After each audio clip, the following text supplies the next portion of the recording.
Welcome back! So there are 5 new nominees from Best Animated Feature to talk about. And this is certainly an interesting batch. Apart from one film, none really stand out to me, but none are bad either. It's nothing compared to the last 3 batches, but there's still a lot to talk about. Also, since most of these films released recently, I will be going into spoilers, so that's your warning. Before I start talking about the films though, I do want to make one major change to my ranking. I'm moving When Marnie Was There a lot higher. I honestly thought I was a little too harsh on the film, as most of my problems are more personal, so that's why I'm moving it between Surf's Up and Mirai. Films that I may not like, but still appreciate nonetheless. I know this means it's no longer below The Croods, but don't you worry, Grug Gang, as I think The Croods A New Age is better than When Marnie Was There. It's even more gay than Marnie. Anyways, onto the nominees. Loving space is my one defining trait! Elio is wasted potential. There is clearly a great film in here, as there are some excellent elements, which I will get into, but there's a lot that feels lacking that brings the film down for me. Namely with the titular character, Elio. I don't really care about him as a character. That's kind of a major problem. He just isn't that well fleshed out or has anything to make him stick with me as a protagonist. In other words, he is generic. They kinda gloss over the fact that both of his parents died. It's mentioned, but it's never the focus of the film. You don't get many scenes of his grief. His relationship with his aunt is half-baked and not very clear, and I wish the film focused on it more. Especially with the Elio clone, which is an awesome concept, but the film ignores it, and I think it would benefit greatly if they included more scenes of Olga and the clone, as it would give more light into her parenting styles and how she feels about Elio. Though I did love the Terminator 2 reference. I've been seeing a couple of autism readings of the film, and I kinda get it. I'm not fully there to connect with it, but I do understand why some people on the spectrum might connect to Elio.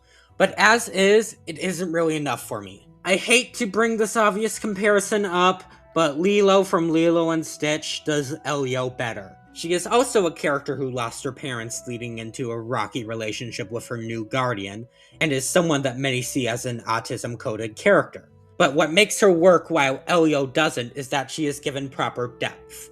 You feel her struggles and grief. You understand her relationship with Nani, and overall she is just an interesting character to watch. Elio just isn't. Obviously, I don't want him to be a carbon copy of Lilo, but I wanted something at least similar but unique for his character. Anyways, onto the things I like, which is almost everything else. See why this film is so frustrating to me? Anyways, I love Glordon. He is adorable and I just want to hug him. But here's the crazy thing. He is exactly what I wanted out of Elio. He has similar struggles with his family dynamic and loneliness, but I find it executed far better with him. I find his relationship with his father, Grygon, to be great. He doesn't want to be a warlord, but is afraid to disappoint his father. It's basic, but well executed with him, and I actually got to care about his struggles. Also, the scenes where Glordon connected with Elio are great, and the only times I truly liked Elio. Also, they are just sweet together, and the film gives them a strong bond that I enjoy quite a lot. I just wish the rest of the film was more like this. Grygon is a decent villain. He's not amazing, but he is a solid threat, and his connection with Glordon is strong. This is a parent that does care about his son, he just doesn't show it all of the time. I do really like his design and the warlord culture of his species, and the scene where he shoots the little thingies was pretty funny. The overall humor is kind of weak, but there are some pretty charming moments throughout. Mainly with the "okay, bye, I love you," which is something I've been starting to say just out of habit. But also the general humor of the aliens misunderstanding Earth culture always gets a chuckle out of me. I do like the world building, specifically designs of all the aliens. They are pretty unique and most aren't humanoid, which is appreciated, though they do take inspiration from other animals, but it's fine. The climax is also really fun. It was tense, I liked the ham radio guys, there was a Luca reference, and I did feel something when Elio left Glordon. It's actually a pretty strong scene, and all the aliens saying "okay, bye, I love you" in their languages is heartwarming. Now, I obviously don't think Elio should have been nominated, as there's a lot of other films I think are more deserving, but those will be given their own section. But overall, I'm really disappointed by Elio, but its great stuff does help it on the ranking. So this is why I'm gonna place it at the top of C tier, between Mirai and Pinocchio. It's awesome if you love this movie, and the more power to you, but it just isn't for me. Oh, also the credits are cool. It's a solid B tier. I like the art style, the music is nice, and the post-credit scene was cute. Nothing much to add. Before I move on to the next film, there has been a recent statement by Pixar CCO Pete Docter that I felt was worth addressing. So, Elio had a rough production, with its directors changing. One of the reasons is studio interference, removing any supposedly queer themes. Which is bad already, but I want to specifically focus on Pete Docter's response. And I quote, "Pixar found some parents didn't want entertainment to force them to have a conversation they weren't ready for with their children. We're making a movie, not hundreds of millions of dollars on therapy." Up is a film about a man who is stuck with grief and learns to move forward. Soul is a film about a man who is confronted with death and learns to appreciate the small moments of life that he previously took for granted.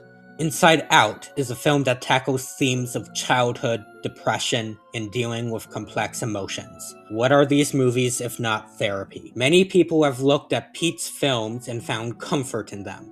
Inside Out especially is used by many therapists who work with children due to how it makes complex concepts easy to understand. So it is distressing to see the director of these movies make this kind of statement, because what it boils down to is homophobia. Doesn't matter if it's bigotry or trying to appeal to the higher ups, the damage is the same. It silences queer voices who deserve to be heard.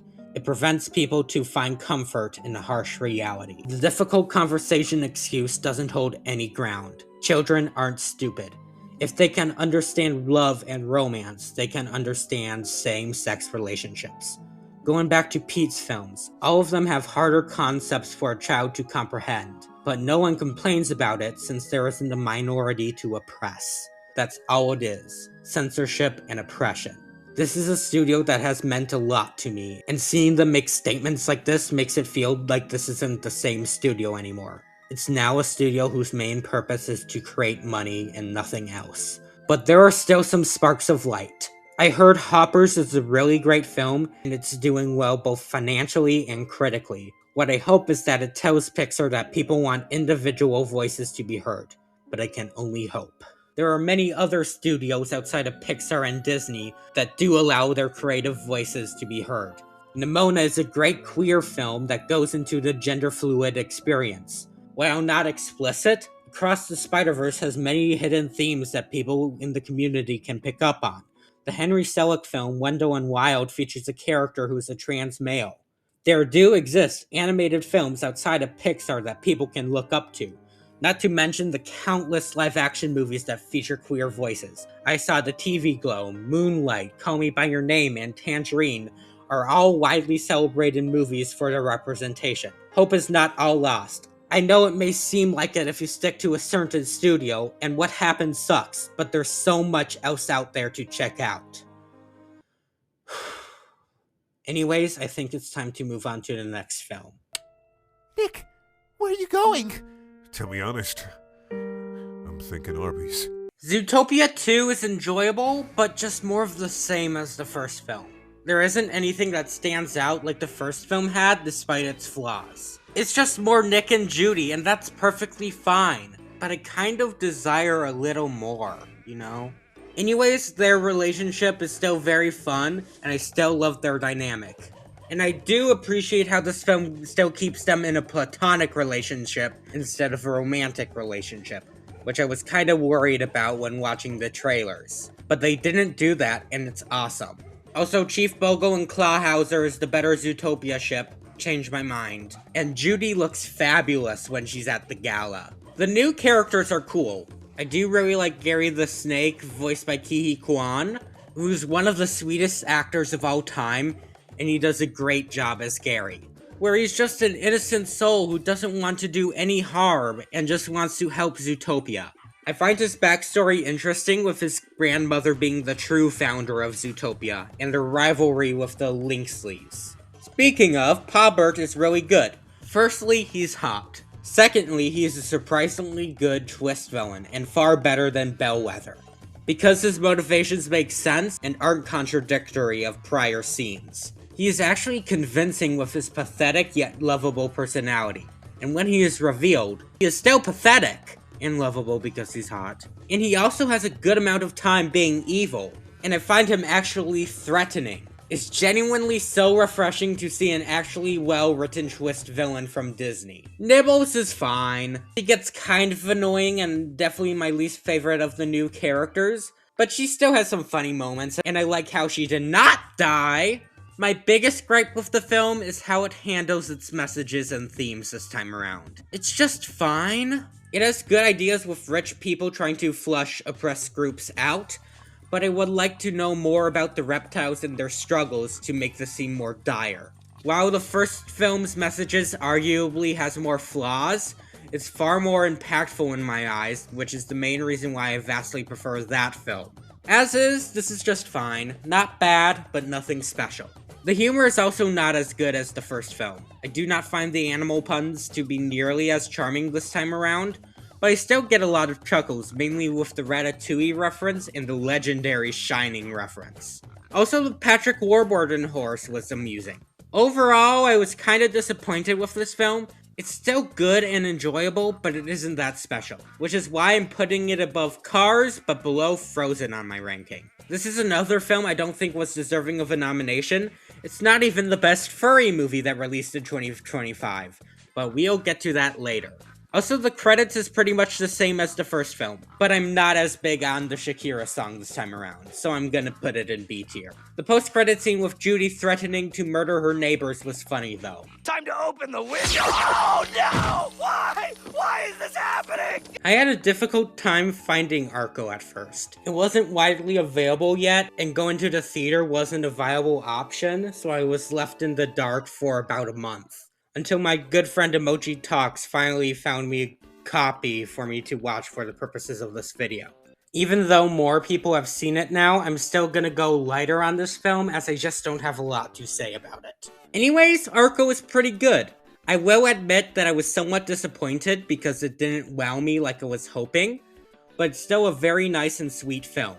So it's about a boy named Arco from the year 3000, who accidentally travels back in time to the year 2075 and meets a girl named Iris. Right off the bat, I would like to say I love this film's retrofuturism aesthetic. It reminds me of Isaac Asimov and his future predictions. It's a super cool aesthetic, and I think this film does a great job using it. It's a really unique vibe, and I wish more films use this kind of style. Onto the story, which I find to be a little slow. I still liked it, and the interactions with Arco and Iris were cute, especially the scene where they replicated bird noises, and I was entertained by this bumbling trio that tried to follow Arco. But it wasn't something I got fully invested in until the last 30 minutes, which were great and very emotional, and you should see it for yourself. One more thing, I did watch the dub of this film. It wasn't the greatest thing in the world, but there is one thing that I was really impressed by. So there is this caretaker robot, Miki, who cares for Iris, and he is voiced by both Mark Ruffalo and Natalie Portman, who also play Iris's parents. So there is this cool effect of hearing both of their voices at the same time, which I know the original version doesn't have. Arco is a really nice movie. It definitely deserved to be nominated, but it isn't a film that will stick with me all too much, which is why I'm ranking it above Boy in the World, but below A Cat in Paris on my ranking. Also, the credits feature nice music with a changing rainbow background, which was cool. And then during the scrolling section, the text is rainbow with bird sounds. It's a low B tier and the weakest credits of this year's batch, but it's not bad. You're my soda! K-Pop Demon Hunters is a very obscure movie. I don't know if any of you know about it, but it's about these K-pop stars, get this, hunting demons. Crazy, right? Joking aside, it's very obvious that this film has been quite a phenomenon. And it's safe to say it's been the most popular animated film since Frozen. That even people who don't care for K-pop are raving about it. It's easy to see why, as the animation is so stylized and vibrant, the music is catchy, and the characters are entertaining. Though, when I first watched the film, I found it kind of overhyped. Just couldn't connect to it like other people did. I found the humor to be a little annoying, and some characters to be underdeveloped. But the thing is, as the months went by, this film slowly crept up on me, to the point where I'm kind of obsessed. Yeah, I think this film rules now. I may have flaws with it, but I do not really care, as this film is just fun.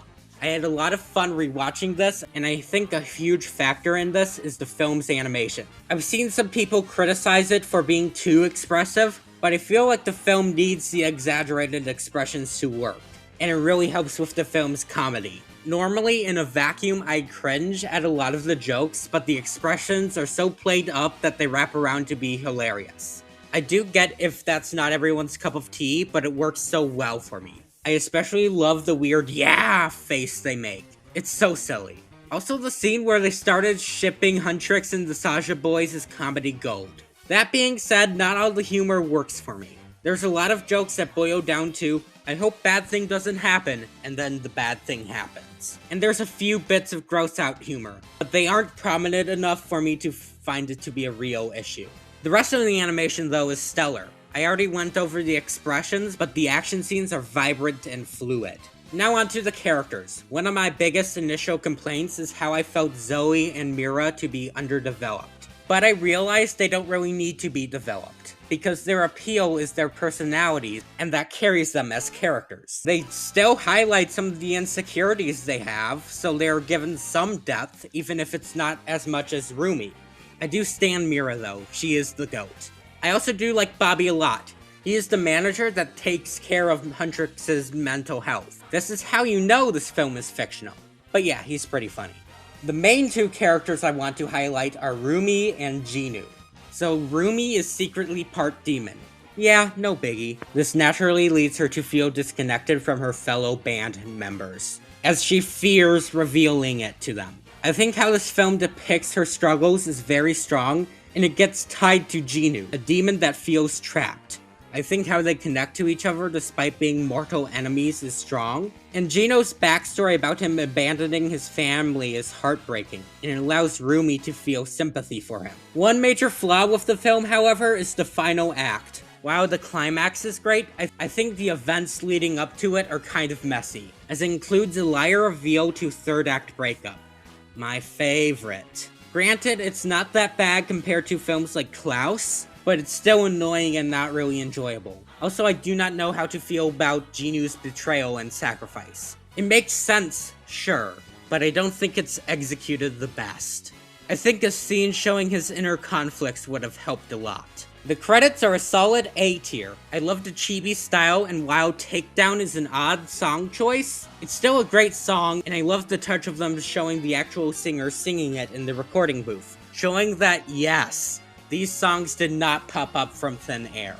Okay, I've stalled long enough. Time to discuss the music. I love it. Nearly all the songs have been in my head for the past few months, and I don't see that stopping anytime soon. And because of this, I want to rank them from weakest to best. This has been the hardest ranking I've ever done, because all the songs are at least an 8 out of 10 or above. So just because your favorite song is last place doesn't mean I hate it. That being said, the weakest song in my opinion, that's still amazing mind you, is 7, How It's Done Done Done. This is the first song in the film, and it sets the mood perfectly. It's energetic, fun, and exciting. It gets you hyped for what's to come, and it does a great job at that. It also sounds great. My favorite bit is during the run, run, we run the town, due to how it sounds and its overall melody. I do also really enjoy the rap parts throughout. The only reason why it's last place is because I like the others a lot more. 6, Free. This is the song that plays when Rumi confronts Genu about how both want to be free, and it does an excellent job at that. I love the main melody and how they sing free. It's just beautiful sounding. I don't know what else to say. 5, Takedown. This is the diss track that Huntrix makes for the Saja boys, and it's the only song we actually see the creative process in, which is super cool. More importantly, this sounds amazing. It works really well as a diss track, but also musically. It is just so good. Especially the Korean lyrics in the main chorus. Damn, does it sound great. And then the demon with no feelings line is amazing as well. It's one of those songs that work on its surface, but when you dissect the lyrics, there's a lot of hidden meanings, which also applies to 4. Soda Pop. It's hypnotic, which is the entire point, as it's the demon's ploy to lure its victims in. And the soda pops are our souls. This song is so unassuming on its surface, which makes it the perfect trap. It's also just a great song on its own. The Korean part is great, and I love the main chorus, where it flows together super well. And it's been in my head for weeks. Yeah, Guima is gonna get my soul. 3. Golden. Golden is by far the most popular song from this movie, and it's easy to see why. Every part of it is excellent, from the up, up, up parts to the born to be high notes. And whenever this song comes up, I just can't help to sing along despite the risk of rupturing my vocal cords. But there's 2 songs I love ever so slightly more. 2. Your Idol. This is how you do a villain song. It's sinister and makes you feel hopeless. The lyrics are in great support of this. The demons seemingly have won. The how my voice gets under your skin part gives me chills. And the main chorus, oh my god, it's exciting yet terrifying at the same time. I just can't look away, but there is a saving grace. That being 1. What it sounds like. It's the moment of triumph, where Huntrix finally joins back together to defeat Guima. How the song rises just gives me life. And the part with Golden and then the choir joining in just sounds magical. It's a perfect finale and is my favorite song from K-pop Demon Hunters. I think it's time to go on to the next film. I am God, and then you know. Little Amelie is a deceivingly simple movie. All it boils down to is watching a toddler grow up as she learns about the world. But how it uses this very simple premise is what truly makes this film one of a kind. And it's all thanks to this film's incredible art style. Again, it's very simple, but its lineless look makes everything feel natural yet vibrant at the same time. It feels like what the world looks like in the eyes of a toddler, and it really helps with making the viewer connect to Amelie. How this film uses its animation and art style to communicate the film's childhood themes so vividly is an accomplishment of its own. I especially love its use of colors, especially the color yellow. This is the prettiest yellow has ever looked, and it made me really appreciate this color that I'm just not huge on. Some other standout moments is when she runs through the flowers and it looks like a massive forest. Or when she looks at Carp and they appear far more uglier than they actually are, showcasing her heightened senses. There's many other scenes like this, and it gives the film so much more life. Before I continue, I should mention this film is based on an autobiography by Amelie Nathom. But when watching it, you almost forget that this is a real person's life. Which isn't a bad thing, mind you. It allows the viewer to connect to Amelie more, and there isn't any disconnect from knowing this, but it still lets you remind yourself that what you watch is someone's real experience. And I haven't seen any other biopic do something like this before. The film starts with Amelie thinking she is God, the center of the world, a viewpoint that we have all felt as kids. We felt like nothing could go wrong, and that's just not the truth. This does naturally lead to Amelie throwing fits or complaining if things don't go her way, but it's not annoying at all. It doesn't get to the levels that Mirai reached. It's still very low-key and helps me like Amelie as a character a lot more. Throughout the film, she slowly learns that she isn't God and is just a small piece of a much larger world, and it's done excellently. The scenes that showcase this is when things go out of her control, like when her grandmother leaves or when they are starting to move to Belgium. Her entire world just crashes down, and she doesn't quite understand why it is the way it is. And once again, the film's presentation showcases this in a vivid way that I have not seen any work of art replicate. Amelie's relationship with her caretaker, Nishio-san, is by far the best part of the film. How she bonds with Amelie, understands her in a way that no one else can, and just the general connection they have is something to behold. And she is the crux of many of the emotional moments in the film. One moment that stuck out to me is when the landlady, Kashima-san, confronts Nishio-san about how she has been spending too much time with Amelie. We as an audience know why they are arguing, but Amelie doesn't, and the film uses that to its advantage to create a stress-inducing scene that perfectly encapsulates the child's experience. Another scene is when Amelie's grandmother dies. She doesn't quite understand what it means. Death is very hard for a kid to understand, but it's only with Nishio-san is when she gets a grasp of what it means. I found the scene where she explains the war, and it being visually told through cooking paints a vivid picture without showing us what happened. And it helps Amelie understand death, that the memories are what matters most. This is expanded upon in the ending where Amelie falls into a pond and is brought to a space similar to the beginning of the film. Empty, yet peaceful. She also meets her grandmother, who tells her that it's not her time and reminds her that she is always within her. Afterwards, Amelie wakes up and accepts change. She won't see Granny, Nishio-san, Japan, the garden, or her home again, but they will live on in her memories. This film is a one-of-a-kind masterpiece that I would recommend to everyone. Children, adults, doesn't matter. Everyone can understand this film due to its simplicity, yet get a lot from it due to its universal themes. This is why it's going at my number 5 place in the entire ranking. Please go watch this masterpiece if you ever get the chance. Also, the credits are great.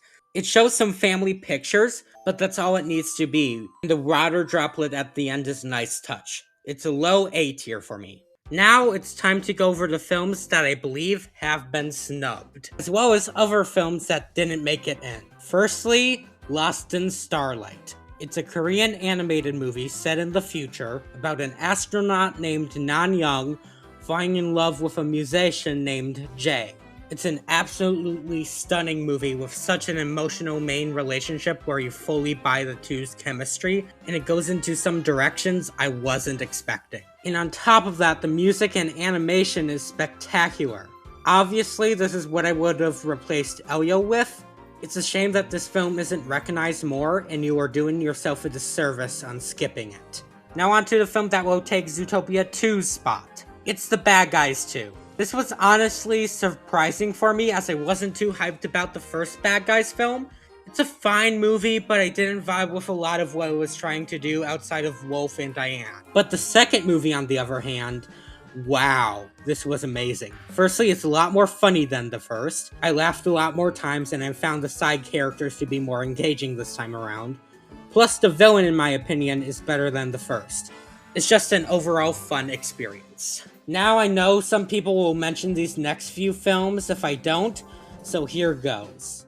I've seen some people describe both the Chainsaw Man and Demon Slayer movies as major snubs, which I can understand, even if I haven't seen them. But I think what a lot of people don't understand is that they were doomed from the start, due to being based on shows and require a lot of context from those shows, which is unfriendly to newcomers, and I can see a lot of voters being deterred from that. This obviously doesn't mean the films are bad or anything, they're just not Oscar friendly. They definitely deserve it more than Elio though. And then Neja 2. You know, the highest grossing animated film of all time. It wasn't even submitted for this category.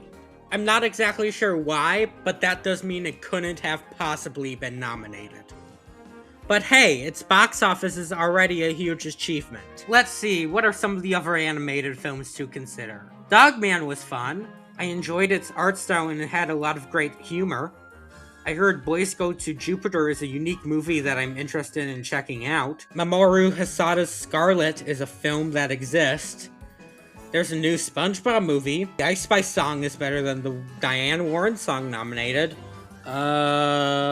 There's the Twits. Yeah, let's move on to the ceremony before I start talking about Stitchhead or whatever. Now, on to the Oscars. Okay, let's get this out of the way. Golden won Best Original Song. It's a great song, no doubt about that. It ranked 3rd in my song ranking after all, and it is a deserving win. But I have to feel that I Lied to You was more impactful. The main thing people say defending Golden is that they like to listen to it more. I don't think that's necessarily a good argument. Put it this way, I'd rather rewatch Shaun the Sheep over The Godfather on any given day, despite me thinking The Godfather is a better film overall. Shaun the Sheep is just more rewatchable as a movie. Despite Golden being a more listenable song, I think I Lied to You is better thematically, musically, and emotionally than Golden. It's a strong song that connects to its movie's themes perfectly, and I personally think it would have been a more inspired win. At least Sinners won score, so it got something musically. Plus, both of the song performances at the ceremony were excellent. But still, screw the Academy for cutting the winners off. That was actually evil. Oh yeah, K-pop also won animated feature. Anyways, Subway Surfers, am I right? Okay. I just kind of felt nothing during K-pop's win. I knew it was gonna happen, even if I liked Little Amelie more. And while I love the film, I was just left empty. And that's unfortunately a statement I can say with a few wins for the overall ceremony. None were bad wins, all of them were deserving in some light, but there's a few that I feel had better options. The K-pop wins, Avatar for VFX over Sinners, F1 for sound over Sinners, One Battle for editing over Marty Supreme, Sean Penn over literally anyone else. None were bad wins, but not necessarily the best options. Sean Penn especially. He gave a good performance, but also does he really need a third Oscar? Over much better performances? Jacob Elordi, Delroy Lindo, Stellan Skarsgård? At least I can be happy that there wasn't any insulting wins like last year. There's still some wins I'm really happy about. All of the Frankenstein wins were deserving. Sinners for cinematography is a great choice, even if I do prefer Train Dreams in that regard. Amy Madigan was a genuine surprise. I did really like her performance. I don't think she was necessarily the best, but it was super cool that the Academy was recognizing a more traditional horror film in some respects. Jessie Buckley, despite being the most predictable win in the evening, was still deserving, as she was truly excellent in Hamnet. I am also super happy that PTA got his first Oscar in directing, which was well deserved. Now on to Best Actor and Best Picture. I just want to say I am super happy Michael B. Jordan won for Sinners. I think he was excellent, and how he managed to play two wildly different characters was impressive. I really want to make this clear before I say that I honestly think Timothée Chalamet in Marty Supreme was a better performance. I found it more engaging. He managed to make this tragic asshole so interesting and entertaining to watch. And just how Timothy reacts to these insane situations that make them so believable, despite the absurdity of what happens, makes me prefer him just a bit. Now, One Battle After Another winning Best Picture. So I do think Sinners is a better movie. I think Sinners is more timeless and would have been a more impactful win. That being said, One Battle After Another is more representative of today's society and culture, especially in terms of politics. There's many scenes that mirror recent events, and those work exceptionally well for what they are, and that's why I think the film won. I really wanted Sinners to win, but I can't be mad at One Battle winning due to this reason. None of that matters anyways, as the opening to the Oscars with Conan O'Brien dressing up as Aunt Gladys being chased through the nominees was easily the best part of the show. It was hilarious and so creative. I just wish a bathtub dropped on his head. So yeah, that's about all I have to say. I hope you enjoyed me rambling about these movies, and see you next time at the Winchester.